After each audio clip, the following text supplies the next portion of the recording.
Hello and welcome to a brand new season of In Conversation With. I'm TG Campbell, author of the Bow Street Society books, and I'm actually delighted to have a very good friend of mine here with me today. Would you like to introduce yourself? Hi, hello Tiny. Thank you so much for having me. Sorry, should I have said TG Campbell straight away? Have I messed it up? That's fine. Right. Hi TG. Hello, I'm Martin. Martin Tracey. I am glad you introduced you as your friend because I think we are quite good friends, which we're gonna hit upon later, aren't we, with one of your questions of how we met and everything. Yeah, On that's and why all. you know my first name because we are very good friends. So Yes, yes. yes, yeah, there we go. There we go. Right, yes. My name's Martin Tracey, multifunctional author.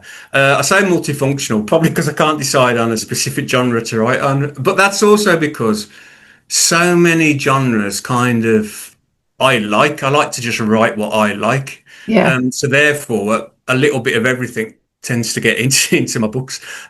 So there's crime, supernatural, conspiracy theories. That's in my fiction work, and I use Birmingham a lot, as you can tell, because I'm a proud Brummie. Couldn't But tell. then on the flip side, yeah, I can't escape it.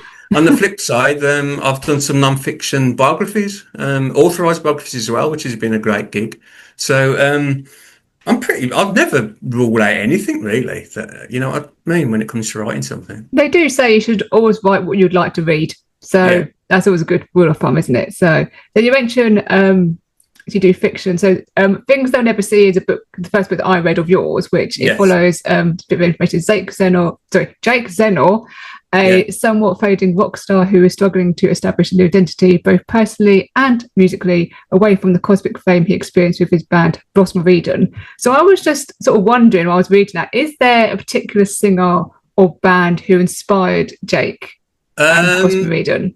Or was it an amalgamation of different people? that's yeah. I think is Jake is someone in his own right, and he's a Yes. character in his own right. But there are certainly influences that are sort of plugged into him from different characters who are real, Yeah. who I admire really, and I think the traits of them songwriters, performers, are within him, especially when it comes to the musical side of him. So yeah, did you want me to reveal who they actually are?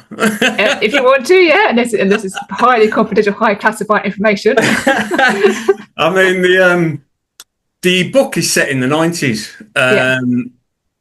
and someone who I greatly admire, and someone who I don't think has ever been matched in how they went from a really credible um, pop band of whatever era, happened to be Yeah. the 80s, and was really successful, top of the game in a band, then went on to become an even brighter star in their own right, really, if I'm being honest. And that is George Michael, of course. Yeah. Yeah. 1987, actually. Wham split in 1986. I know Wham has got its knockers because it is so pop. Yeah. Um, and that was always something George himself wrestled with because, he wanted to be taken seriously as a musician and a songwriter. 87, though, when Faith come out, that just exploded across the world. He was winning all the awards, getting very well in America as well, Yeah. and all the singles that came off that as well. So, but the difference between Jake and George is, I think I mentioned it in the book, that Jake has left Blossoms of Eden as a great member of a band. Yes. But he's not cutting it for whatever reason. He's not cutting it as a solo star, and it Yeah. kind of he can see that George is as an example of. Yeah. Well, that's what I want to. He epitomises to be like that. Not necessarily the same music, but he thinks, George has done it. He's nailed it, and I don't think, and in real life, I don't think anyone has ever done that No. since George Michael as well. Well, I think that's why what makes Jake so likable, though, is the fact that he is struggling with that and he's Yeah, trying to reestablish himself in so many ways and redefine his own identity. And yeah, he is flawed as a person as well. And you do yeah, root for him, but in a way yeah, that's just, you feel very much connected to him on a human level. yeah. So, I really enjoyed the character. Um, I so, think that's Jake is similar in some ways to another character I've got called Judd Stone, which we'll talk about soon. yeah, Um, but I'm only picking it up because you've said something really bang on there, I think, where he's flawed, but we root for him. And I Yeah. think Judd's the same as that. They're their own worst enemy in a lot of ways, and don't necessarily do the right thing. No. But sometimes they do the wrong thing for the right reasons. I think also a lot of times Jake's very much is driven by his own Yeah. emotions, isn't he? And always, Yeah. sometimes it's very much a reflex Yeah. based upon his own emotions, and Yeah. he's very much led by that. Yeah. Well, I think that leads to a more rounded protagonist. Then when you've got someone who isn't just great at being a great person. Because if you're great at being a great person, that is great, but it's not actually great as a character necessarily. A bit boring, yeah. Yeah. Also, what's also good about Jake is that he sort of has to strip away everything, all the glitz and the trappings of musical career to actually then get back to what he loves about music itself, and sort of how that defines him as a person in that way as well. So he has to get back almost to back to basics with his own music and redefine himself in that sense. I think that's quite good that he rediscovers that love for music away from all the stuff, spotlight and all the media, and because I think you can quite easily get sort of eaten up by your own hype, I think, if you're in that situation and you forget actually what the reason you did it in the first place. Yeah, I think that's again another brilliant point. And I think I'm not going to name names, but I've seen that happen in real life, where people believe their own BS really, and get caught up in the eye of the storm, and all of a sudden the music starts to suffer. Yeah. So what is it about sort of music and fiction, that combination? What is that about that actually appeals to you as an author? Well, I was a musician first. Well, I say that. I first found out that I could write stories, believe it or not, around the age of 6, when I won 2 competitions from my school very early. One about a magic ice cream van I wrote. Shows how weird I was wired from an early to help kids cross the road. It was like you had to write a story about safety campaigning. And I wrote about a magic ice cream van, which seemed to work. And then one about, very safety related thing about it, building sites, about trying to, and I think there was a mechanical digger that came to life, and he used to help. I can't remember exactly this story, but he used to help kids not break into climbing into building sites and that, because then I think you could quite easier than you could now. Yeah, the first one got me in the local press and etc. etc.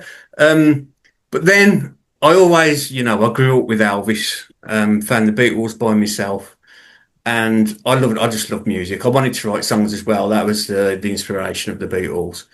And I got my first piano at the age of 6 as well, actually. That was gifted to us by a woman my mum worked for, and I had piano lessons. And then through school, I sort of wanted to be a pop star. And I used to watch things like, what's that film with David Essex in? I think that'll be the day. Yeah. He kind of it's the classic, the rebel schoolboy he does rubbish at school and wants to be a pop star, and he makes it, of course. Of course. But that looks so easy. Yeah, I know. He goes and joins the fairground. I didn't do that. And Ringo's in that film, actually, Ringo Starr. But anyway, so songwriting became my initial outlet of writing, really. We've done okay, we got a couple of interviews with Chrysalis Records and then RAK Records. We never quite made it. Done okay in the local circuit, got to a few finals of Battle of the Bands and that kind of thing. Eventually it got to the point where I just thought, you know what? Yeah. So I was going to write a book. It's that old adage, everyone's got a book in them. But and look how that turned out. Instead of one book, I'm now on something like my 17th. I don't know. And it felt natural to combine music with storytelling, really. I mean, a song is a story. It's just in a different format and not as big. Obviously, you've got to be more disciplined in some terms because you're writing a big piece of literature. And you know as well as I do about all the connections, make sure you've killed no one off in chapter 1 that appears in chapter 20, and things like that. So it just it's another adage, isn't it? Is write about what you know. And I know about music, so and that kept my sort of, I suppose, my dream, if I can call it that, of being involved in music alive through my books. So that's why music it'll always form a part in my books. As you already mentioned that you write the Judd Stone series, which sort of so their most recent being double fantasy. Yeah. So again, so music is a strong theme within those books as well, but it provides a different sort of slant on crime fiction because of the music element. So what is it, in your opinion, do you think is about crime fiction that still appeals to readers? And do you think authors should continue to find ways to push the genre forward? So find these different angles and find these different ways to sort of develop the genre of crime fiction? Yeah, I think any author in whatever genre you write, you've always got to look to push boundaries. Always, not everyone would agree with me, because some readers, a lot of readers actually, they like their genre, and they'll go for it. And people will climb up the Amazon charts in a certain category because if it's they'll just see a log line. Okay, that fantastic. That book is just like that one I've read by another author. That one's and it comes like, let me give you an example. 50 Shades of Grey, totally different genre, by the way. But then all of a sudden, and I'm not knocking this, but all of a sudden you had that same sort of story. Yes. Appear in many different formats, just with different names, slightly different plot lines, but it's basically the same. Yeah. When it comes to crime, you've got cozy crime now. That seems to be a thing that everyone likes. I definitely personally don't like cozy crime. I could try and jump on a bandwagon and probably be a more successful author, but it's just not. It's just, I think you've got to write from the heart, otherwise you're onto nothing. If you start writing by foot to formula, I think you're doing yourself a disservice. So I think you have definitely got to push things. Another one, with crime is so multifaceted because police investigation. That detail of police investigation. Some people love it, and procedural, yeah, and then police procedural. Thank you. Yeah, and then other people will say, that's really boring. It took away from the pace of the story and all this lark. So what do? You just got to write what you think is right. One reason that I made Judd Stone such a bad copper, and I mean bad he's a good copper in his results, but he's bad in how he applies himself in terms of within the law himself. Yeah. And as you know, by double fantasy, he's a private investigator actually, so he had to leave. He actually got sacked from the police. Is because my kind of character. Well, it's like, okay, after writing Mind Gorilla, it was like, which is the first book in the series. How can he keep getting away with doing stuff, that he shouldn't do in the police force? It also gives him a different challenge. It's like it's taken away from that or the comfort zone of being the police and that structure. Something like a private eye. Oh, now a private eye could do anything. But that's exactly what I did. I thought, let's make him a private eye, and then he can totally play by his own rules. And as long as the ends justifies the means, it doesn't really matter how he does it. And that's certainly his motto. So, but definitely, I think it's important for crime writers to always try and look for something different. I think it's easy, actually. Crime is one of them genres where you probably can slip into a very definite sort of mini space, if that's the right thing. Yeah. I mean, crime fiction can be accused to be quite formulaic sometimes, but then I say you could almost just say that's applicable for any genre, because any genre's got a sort of traditional framework, haven't it? And it can quite easily fall into that formula. But I think there's a lot of readers out there of crime fiction who have read the same old, and they are looking for something new, and so they want that sort of new angle to it. But at the same time, I say those people who are going to groups like, oh, I've read so and so, can you tell me books that are like these people? So it's sometimes it is difficult to sort of. I mean, I have read books by some of the most famous authors, people who really float my boat. Yeah. And I've got to be totally honest. I've got to like books. Sometimes there's book 4, certainly around book 6, 7 in a series, and it's bored the pants off me. Honestly, I'm not going to name names. No, don't know. We won't name and shame here, though. These people are so famous and so successful; they'll sue me anyway. So. Yeah. But I think it proves the point. And I've spoken to other people, obviously down the pub and that, and authors, and they go, yeah, I agree with you, yeah, and they've got their own examples of this. So I think it's very important for a indie author to stay fresh. You know what I mean? Yeah, I think sometimes traditionally published authors, they are almost get to the point where that way they write those books are so successful that they're kind of trapped in that sort of scenario, and the publishers just want more of the same, basically. So I can imagine maybe Dave on some level, on a creative level, would like to do something different, but the publisher's like, no, we'll stick with what works. Yeah, you know. Totally. So and I mean, pop stars have said that, haven't they? Where that, once you're contracted, it's a double-edged sword. You've won what you always wanted to achieve. Back in the day before having a record contract, that was it. You were made. Yeah. Actually, you become almost owned by them. That third party, you're controlled, and therefore your actual creative expression, you're not necessarily allowed to do what you want to do anymore. And you've got to toe the line and fit the genre that you're doing, but very, very specifically fit that genre, which I mean, I've heard other crime fiction authors, like more traditionally, talking about panels, and they will say that when they come to do a new book, they do the sort of like the brief. They'll tend to their publishing agent, oh yeah, we like that, and then it's like they'll do basically then a whole detailed plot plan, with like a plot synopsis, and then they're say I can't deviate from that.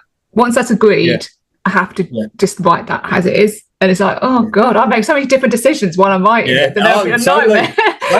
Totally. Oh, I've never wrote a book ever that I know what it's going to be and I know what the end's going to be, because like you say, that's the beauty, in my opinion. That's the beauty of writing, where you are took to different places by your characters. It's almost you're not the writer anymore. No, my characters always do that to me. I'm like, oh, really? Okay. Thanks. When you go, because I always get so far in the series, just like they just do their own thing now. Just sometimes like herding cats, but exactly. I have to say, I know this is about me, not you, but I have to say, your series, that is so fresh, that is so unique. I mean, there's nostalgia in there, but then there's something different every time. And the whole image and authenticity to your series is brilliant. I love it. So thank you. Checks in the post.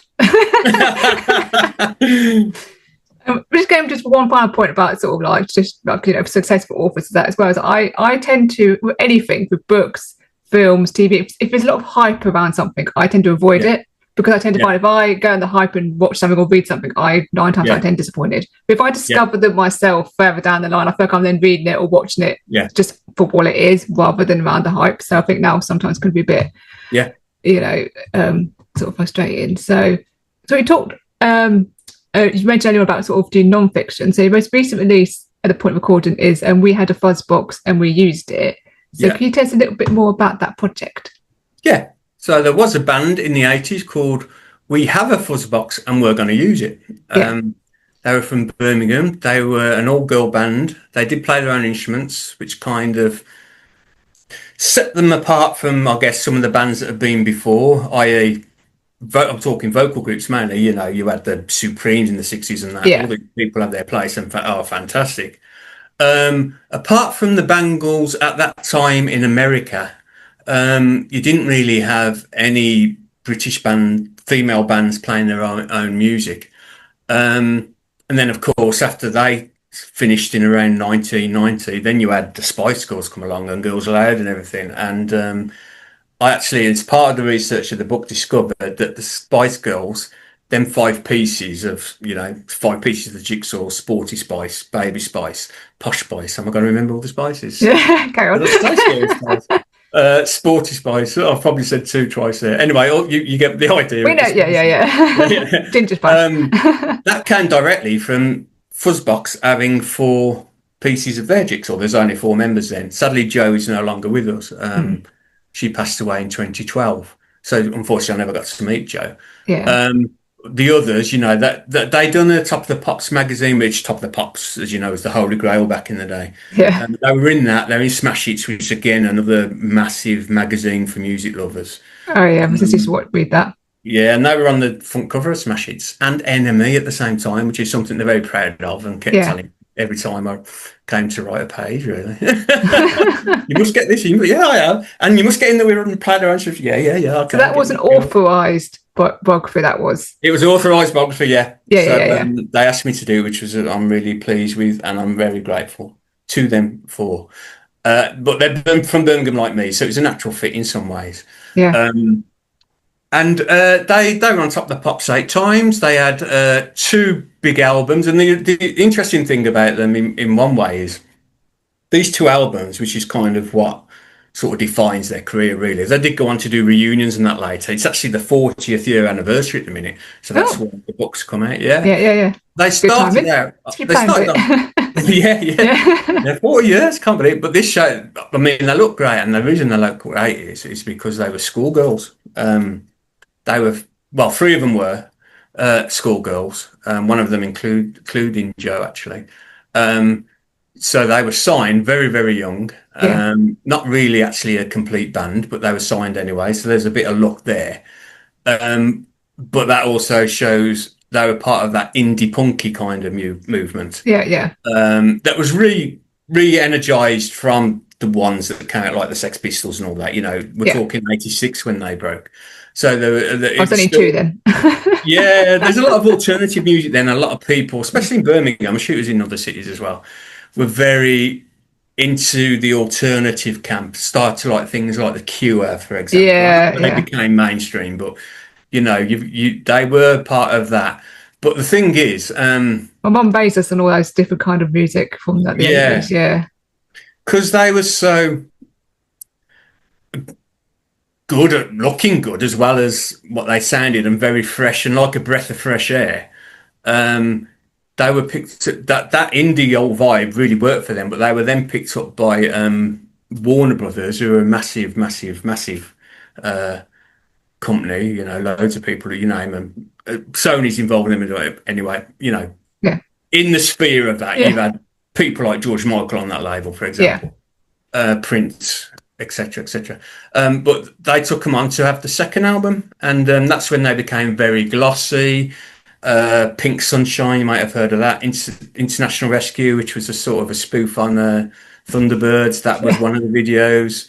A cover of Yoko Ono single, Walking on Thin Ice. So that's the band. They were very successful, therefore, in 2 kind of genres of music, really. And then it became time that people knew their story because they were 4 females. They had to put up with a lot of misogyny, for example. I can imagine, yeah. But they were 4 girls very tight together, who were kind of that made a fist to say, well, F you sometimes. I think people would have thought they'd be more of a pushover than they was. They were quite resilient and quite ballsy, really, and that all plays part of their charm. And you can read about all that and all the different stories in the book. Yeah. So that's that book. That's my latest publication, as you said. We had a fuzz box and we used it. You've also written and published Heartline, which is an authorised biography of Rob and George. Yeah. So what I'm curious about is how do you actually go about research and planning sort of biography, and what decisions do you first have to make in terms of what to include and what to leave out, or is that dictated to by the person you're writing about? It probably, I wouldn't say it would have. So let's take Robin as an example. Yeah. I was put together with Robin. Actually recommended by Vix, who is the lead singer of Fuzzbox. Oh, okay, yeah. Now, Robin at the time, he weren't very well. He was terminally ill. He was very proud of that fact, and it's not even though he called me. I mean, I'm so privileged. He called me his official biographer, which is just like that blows me away, and to be given that privilege. Yeah. And although he was a very single-minded man, and that's how he was as well, it's quite straight talking, and that's how he was with his illness as well. So his illness weren't really talked about a lot. No, he just lived for his music. Yeah, it was. Although he gave me in the time that I had with him some stories, and we had some interviews and everything. That was brilliant, and that was information for the book. But he wasn't that prescriptive that he was kind of saying you can't go there, you can't go here, you can't go there. Like Yeah, yeah, it yeah. was kind of open to me, but obviously he had things that he wanted in there because they're highlights to him. Yes. Unfortunately, he died um, quite early on in the book being done. Ah, So that left me with having to do my own research. It would have been brilliant on two accounts, obviously brilliant if Robin was still with us, you know, yeah, because he could have informed the book all the way along. But yeah, you know, I was left then to finish it for him, but I was determined to finish it for him. You know, I'd started it for him and I wanted to get his story out there. And then I had a lot of help from his family, friends, yeah. fans. Um, and that really that's what took over how to inform the book. Mm, Although I still wanted, I suppose I had to keep the music always at the top as we went through, even yeah, with the things that happen in life to him, you know. yes. With a biography, it's not just about music, it's about life. He moved to Spain, for example. What happened there?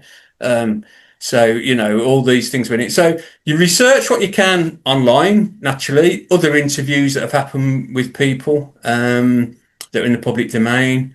And then you just put it together and harness it how you think is best to tell the story. So there's definitely, you know, if you're going to quote things from other people, and I think it's always important to do that, Yes. especially with, I know one of Robin's last wishes was he definitely wanted the fans to have an input. So Yeah. I wanted to really respect that and include, you know, as many of their Memories and stuff. memories as I Yeah. could. Yeah. But that's obviously you're going to navigate that to still make it a biography of Robin. So that's how I do. I think you can't have one glove fits every biography, if that makes sense. Yeah. Yeah. You got to do what's right for that particular artist, that particular project.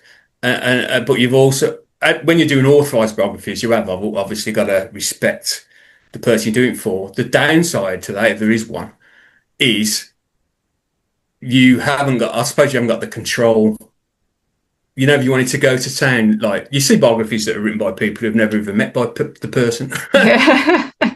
So, you know, that they'll just, it's an opinion really, isn't it? Apart Yeah. from what you've been told, it's an opinion. So I suppose you got to watch that you don't come too sycophantic and you exclude things that are actually really important. Actually, the public would really like to know that actually. Yeah. But I don't think I ever did that. It's that balance. It's like everything in life. There's a balance to be had. You know, respect who you're representing, and but make sure there's enough of a story to get out there. Yeah. So do you gather all the information first and then decide how you're going to lay out the book, or do you just sort of do No, it in like a chronological order in terms of how it happens in their life, um, or a bit of both. I don't do it all in one go. no? Um, Do you have like a notice board that you're sticking different yeah, things on and sort of moving I around mean, and with Robin, his heyday, his sort of peak, if you like. He had an album called Dangerous Music in the 80s and a song called Heartline, mm, um, which, and that's where he got signed by a record label, etc., etc. And so a lot around chapter 5 is built around that. And I knew that that had to sort of be a part of it. And then you still like have references to that as you go through before that and after that, you know, when you compare other things later in life. So we've done Dangerous Music 2. Well, what's that like compared to Dangerous Music 1? What was it like for him? You know, he was living in Spain by that point. He started collaborating with other artists like Ruby Turner, Vix from Fuzzbox, etc. It contributed to lots of music with Asia. He'd worked with Robert Plant. I mean, that was a story in its own right that he'd worked with Robert Plant. And then there's a story that he was working with Phil Lynott to be with In the Next Thin Lizzy. And then Phil Lynott passed away oh, with the tapes that they've been working on. And yeah. then tapes have gone missing. They've never been seen. So that's a whole sort of mystery story in itself, you know. Oh, they'll resurface at some point when somebody wants to Yeah. sell them, I'm sure. Yeah, yeah. So they think they tracked it down to a woman in Sweden, but she won't part with them, and no one's ever heard them. Oh, It's just astonishing. I'll tell you the story quickly if I can. yes, fine, yeah. So yeah, if you look at Christmas Razzmatazz of all things, there was a TV kids TV program in the 80s. He's on there with Brian Downey on drums from Thin Lizzy, he's having a whale of time, Robin. He's playing guitar, and Phil Lynott, and it's for show 19, which is a Phil Lynott song.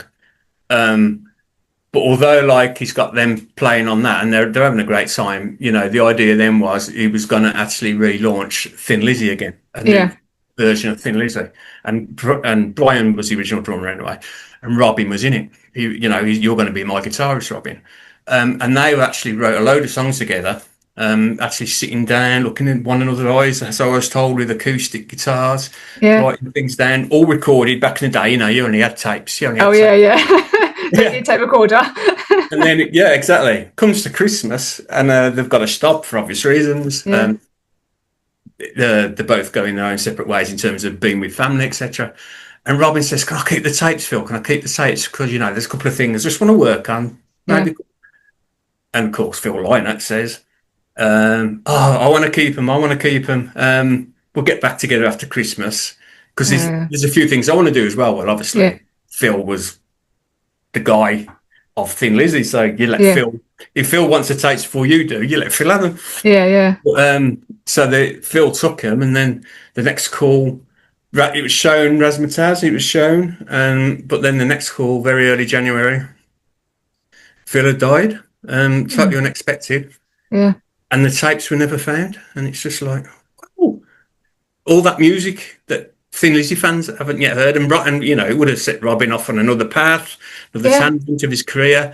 And this was the story of Robin. So one of the stories of there's a theme to Robin where he is very well respected and is a brilliant musician, producer in his own right, and used by a lot of people. Used in the right way. I don't mean used. Oh, I mean, I know what you mean. Utilised is a better influence. Yeah. You know, he kept getting these knockbacks when he should have been like a superstar. He had all the ingredients of a superstar.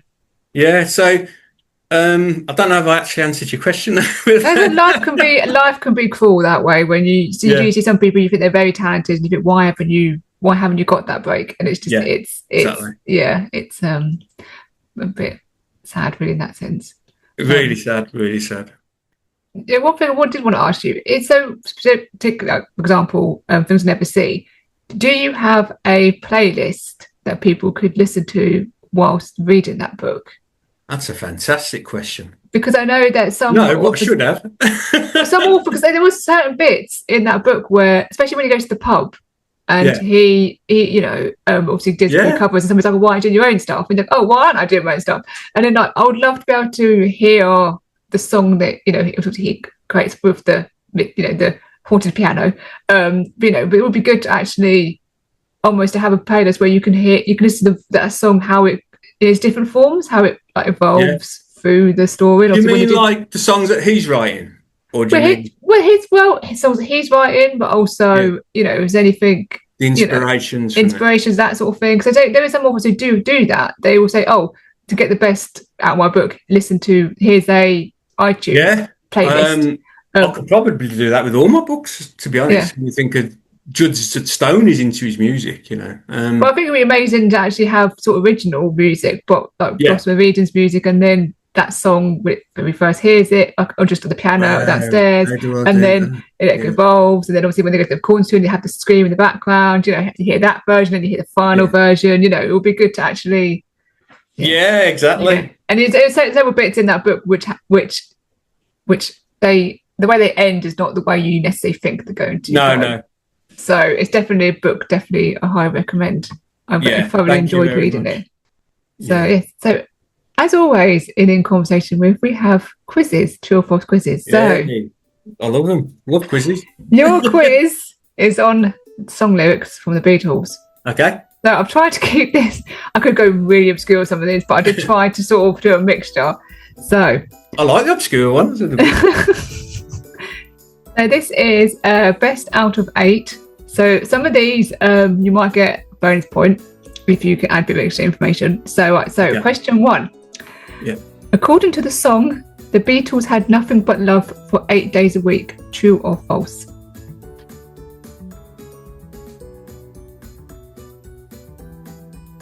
repeat the question, sorry. So according to the song, Yeah. the Beatles had nothing but love for 8 days a week. True or false?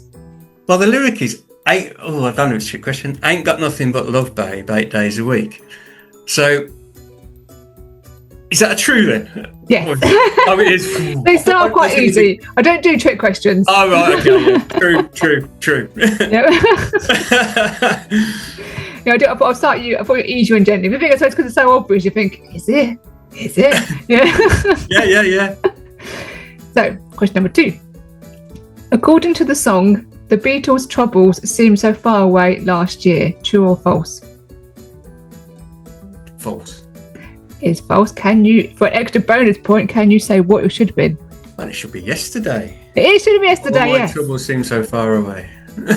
Yes. And is it true that I think this is and Paul McCartney said he heard that song in a dream? Yeah.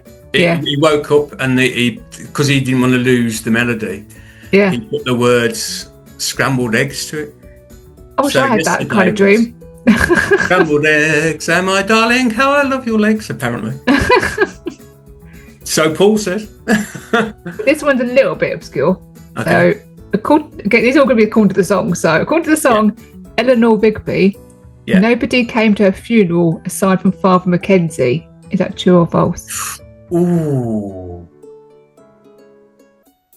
That is true. It is true. Yeah. Nobody came. Yeah. I could almost hear you like singing the song in your head. Yeah. Okay, next question. Again, according to the song, according to the song Fixing a Hole, the Beatles are fixing a hole where the rain gets in to stop their mind from waltzing. True or false? Oh, that's false. Okay, for bonus point, can you say what it should be? Stop their mind from wondering. It is, yes. Anybody think you're a Beatles fan? Oh, Beatles anorak.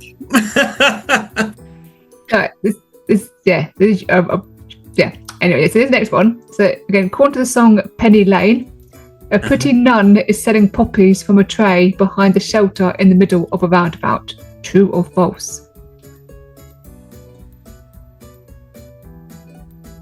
Is it a pretty nun? Poppies from a tray. She thinks she's in a play she's anyway. I'm going to say true, but I'm not 100%. No, it's false. She's a nurse. A nurse? That was... Okay, that might be a little bit of a trick question because I did a nut N. Let myself down. Yeah, it's a nurse. Bad. That's my bad. I said none though. That was a little bit like trying to confuse you a little bit. I thought if you get this one, that's like really. I didn't think it was a number. I just went with it anyway for some bizarre reason. It's N, isn't it? So nurse nun, yeah. And so, according to the song, the Beatles all lived in a yellow submarine. True or false? True. Yeah. So, according to the song, she came in through the bedroom window. True or false? She came in through the bathroom window, so false. Yeah, so 2 points for that. Yeah. Final question. According to the song, the Beatles want to hold our hand. True or false? And is that it's not a trick question? You know what I mean? Could I interpret it differently to I'm not giving any clues on this one. It's your last question, so you've got to work for this one. So they want to hold your hand. Mm. I want to hold your hand. So does that mean our hand? I'm going to say false, and if I've interpreted it right. But by your face, it should have been true. I'm gonna give you a point for that because your first interpretation was correct. So it is our hand, your hand, same thing. I'll give you that. Okay, thank you. That's very generous. So you got 10 out of 8. So you got a couple of extra points there. So well done. You are still a true. I've done really well. I've got 10 out of 8. Yeah, so true. Because you got a couple of bonus points, didn't you? So, but yeah, you're a true Beatles fan. You can keep that mantra. Thank you. I should have got the nun one though. That was schoolboy error. But hey ho. So, you've also written a story for Run for Your Life, an anthology of horror stories inspired by the Beatles. Yeah. Good lead in there. Compiled and edited by Matthew Cash. That will be available at Indie Horror Liverpool Con on 11th of April. So, all proceeds from that anthology will go to Resources for Autism. But can you tell us a little bit about your story in the anthology and what people can hope to expect when they read it? hopefully I can't give too much away. Oh, no, don't know. Just give us a title and that's it. So every story in there by all the fabulous authors that have contributed. Yeah. I mean, these chapter fiction, these chapter festivals, if I could call them that, or certainly, book signings where these horror authors go. They're a really good collection of horror authors. They're really good, and they allow me to join in. So every story that's in there is a title of a Beatles song. So they've used the title of a Beatles song and then wrote a story. Which one did you choose? This is what I chose quite an obscure one. Oh, I'm going to give you a point if you can guess what album this is off top. Oh, never. I won't. I've failed already. The song is called "And Your Bird Can Sing."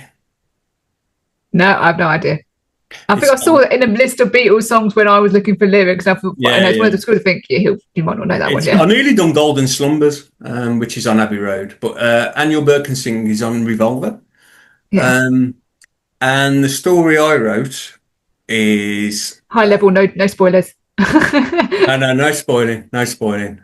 Do you want me to say anything? Or not at all? Just give a very, very basic premise. Okay, so elevator pitch, basically, yeah, so that is the story, and your bird can sing.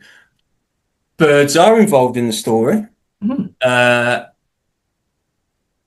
are the birds evil or are the birds good? Let's wait and see that one. And it's set in it's the whole short story is set in a graveyard. Oh. Yeah. Interesting combination. Yeah. And how big are these birds? Are we thinking like vultures, No, they're not. Ostriches. So, the imagery of the birds in the graveyard, I think, is something that I like, and I think others like. So birds themselves as well are quite often felt centuries have been associated with death, haven't they? Symbolic of death, crows. So ravens, crows, that sort of bird that you get typically in British graveyards. They're the birds that are in the story.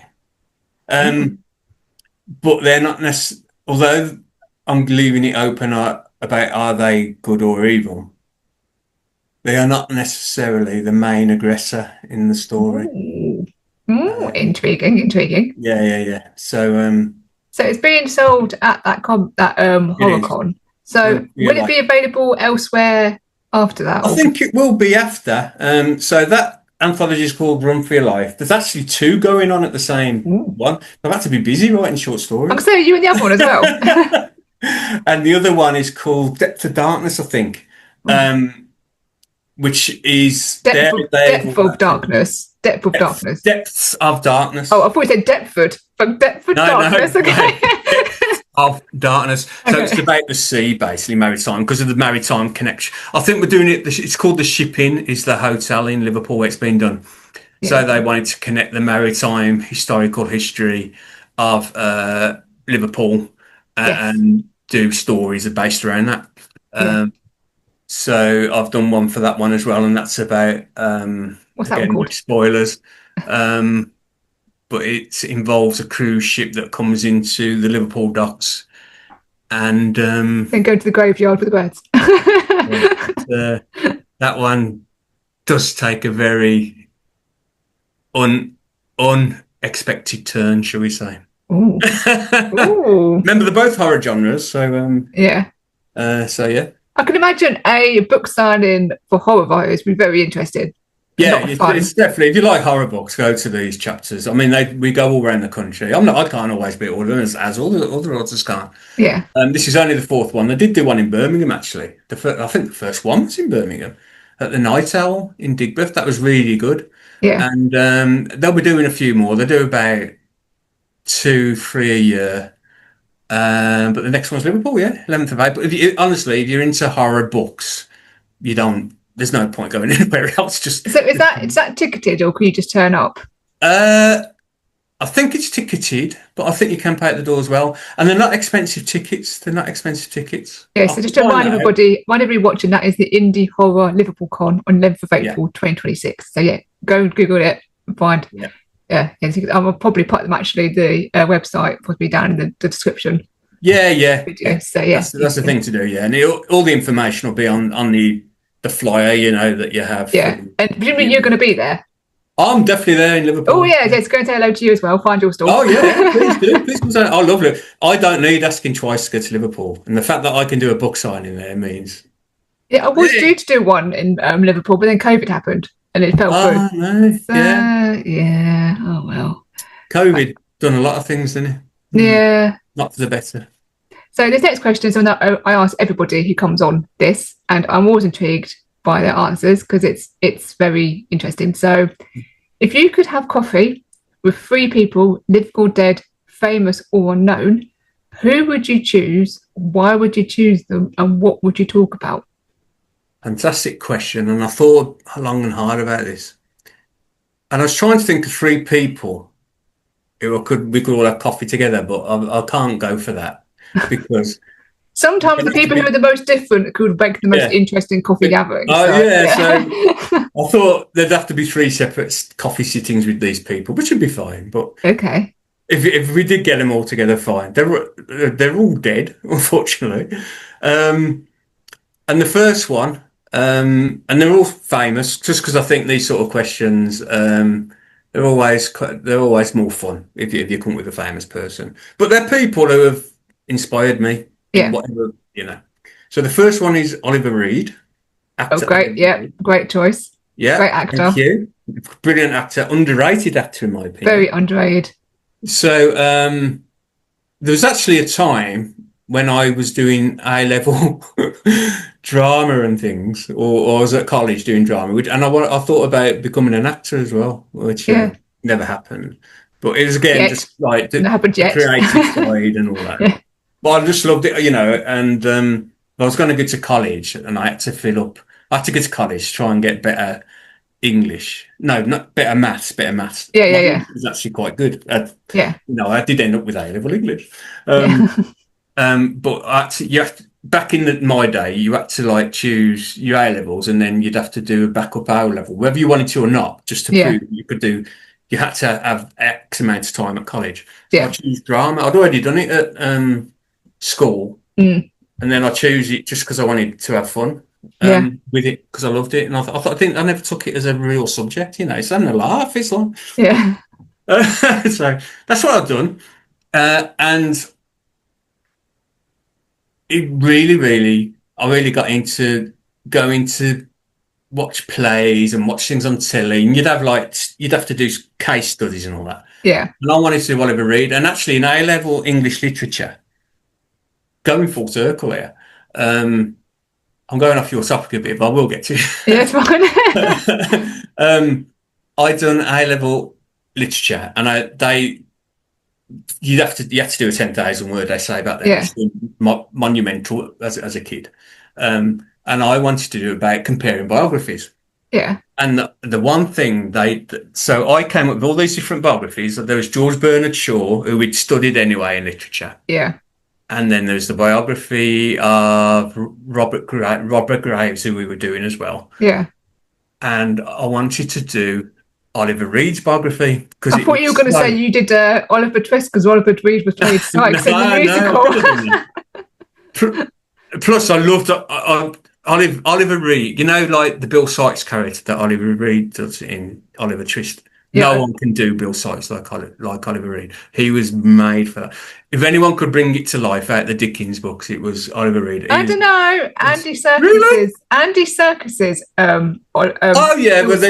Okay. Which it's not very well known that actually people don't really know that he played Bill Sykes in the Anne Bleasdale adaptation. Brilliant adaptation of the book. In my humble opinion, I don't think anyone can beat Oliver Reed. And I just find the man fascinating. But I think in that musical type setting, Oliver Reed. Although they couldn't get him to sing. He did say Bill Sykes doesn't sing.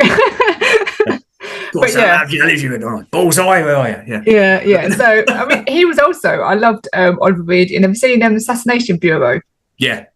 Because wasn't he because based on that he was considered for James Bond or something. He wanted to play James Bond. That. Yeah, and but the book that it's based on, that film is based on, the author couldn't finish it because he realised that the way the assassination bureau is set up, it would have to destroy itself. And he's like, okay, now how do I end this book?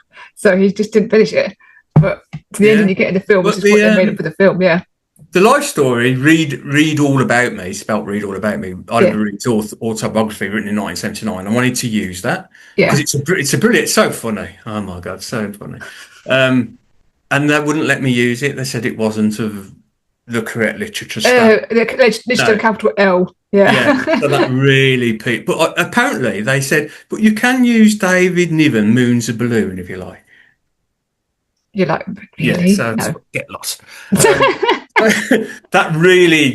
That kind of spurred me on to think, well, I really want Oliver Reed to be my favourite actor. Anyway, so going back to that, so I always found Oliver Reed on screen, whether he's been interviewed or whether he's in a film, really fascinating. He's one of them characters when he's acting that everything he does, every movement, every word, he's just got that charisma that makes you can't. It feels honest. It does feel honest to his performances. You feel like, the way he delivers it and everything, And a bit like the Bill Sykes, you know.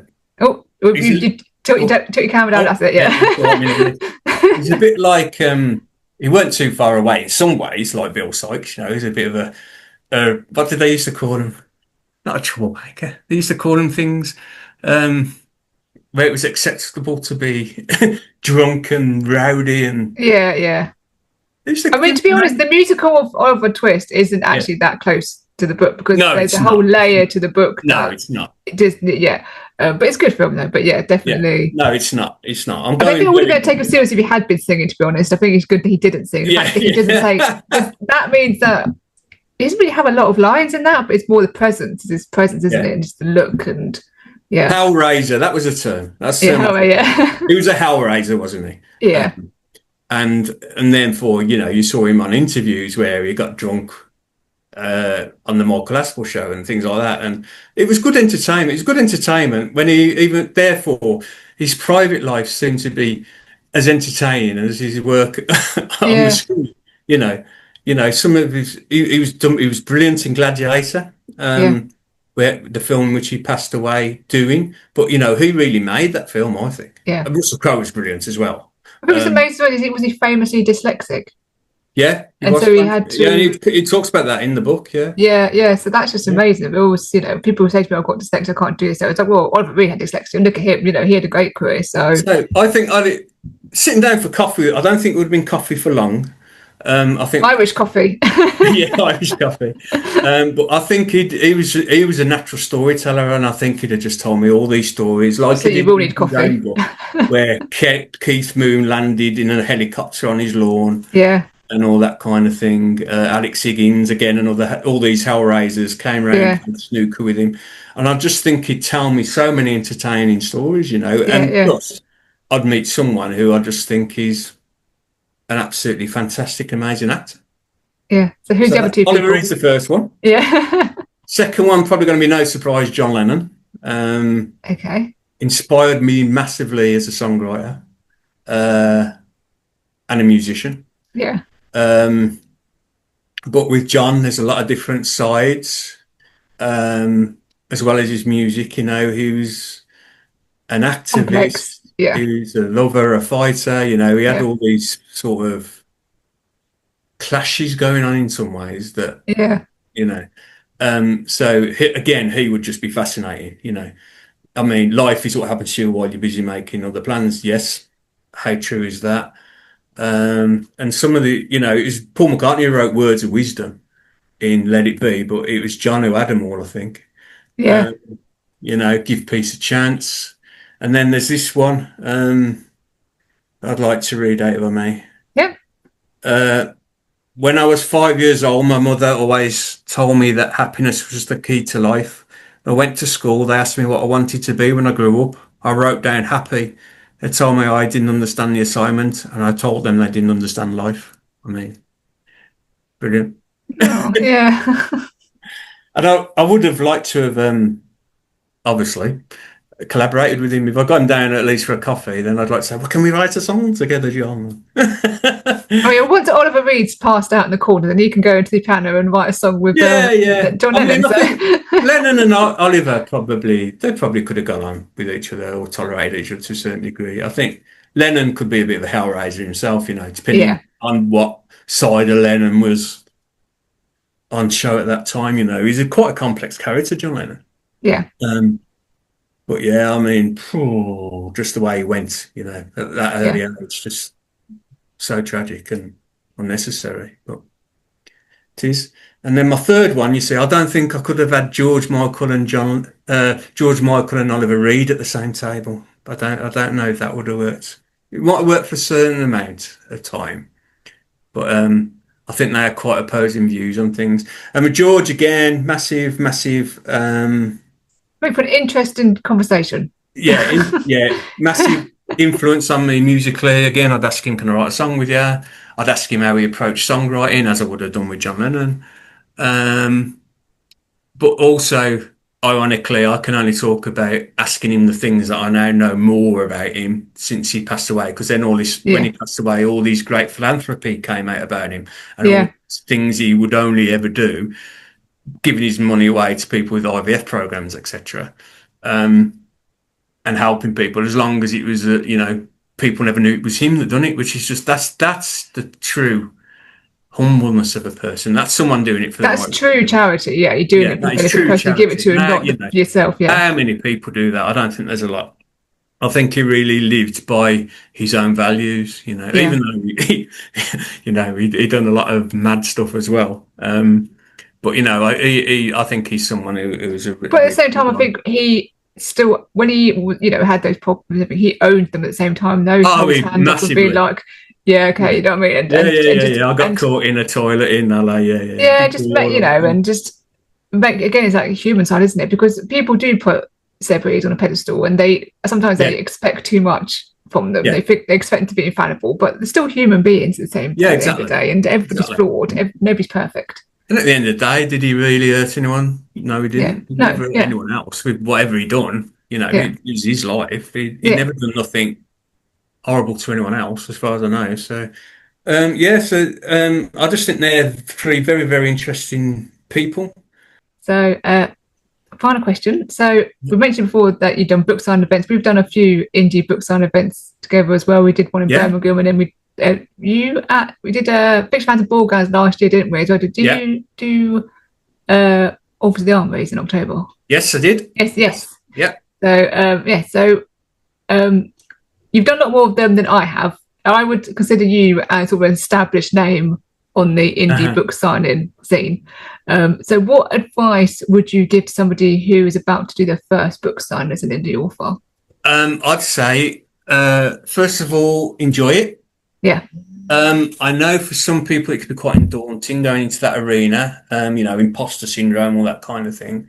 But the communities, the author community, I'm sure you'd agree with me, is actually really supportive of one another. We're all kind of feel the indie author world, we're in the same game. Yeah. There are obviously pockets now and then in social media and that, but like everybody, it's like everything, isn't it? You always get the couple of bad apples, But bad apples, But in these events, I think the vibe is wholeheartedly one of togetherness.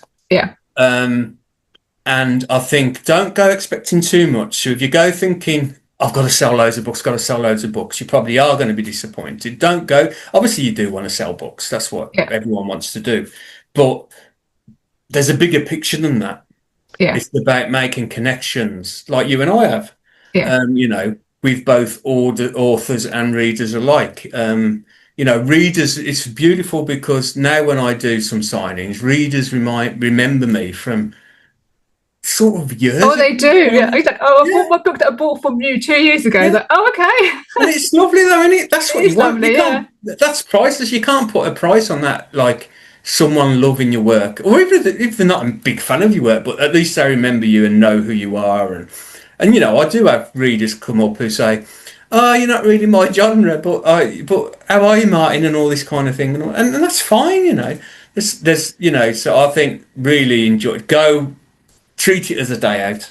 Yeah, and enjoy it. I love it when it really comes and goes, oh, that's not really my genre, and it's like, okay, right, Yeah. challenge accepted. Yeah. So what is your genre? And it's like, yeah, so what is your genre? Okay, oh, those elements are in this book, but Yeah, I do. So I can see you've done a few now because you get the sale patterns, don't you? Yeah. So I do that now. I'm giving all my tricks away now, like you probably.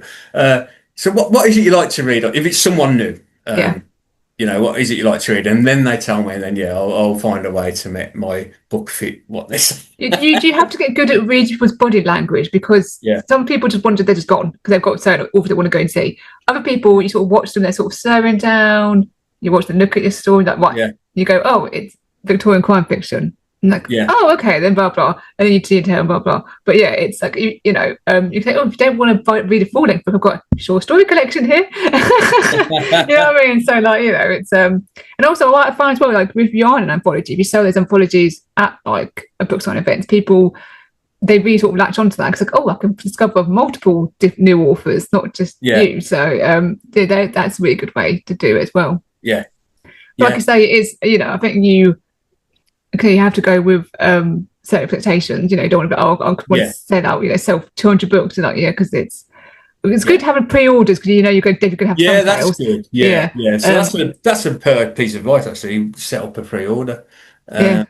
But I always do it so that I know a lot of authors will invoice and get people to pay before the day. But what I do is I do a pre-order so they just reserve the book, and then they come and pick it up on the day. So if they don't come and get it by a certain time, I can sell it anyway. But also people's budget changes and and sometimes I've had it with people, their friend have bought the books for them instead, so they've got the option to at least they've got the flexibility, and so that's the way I do it, because it's just it's not so much that pressure of like, and obviously that helps them like spread out the cost of buying their books throughout the year as well.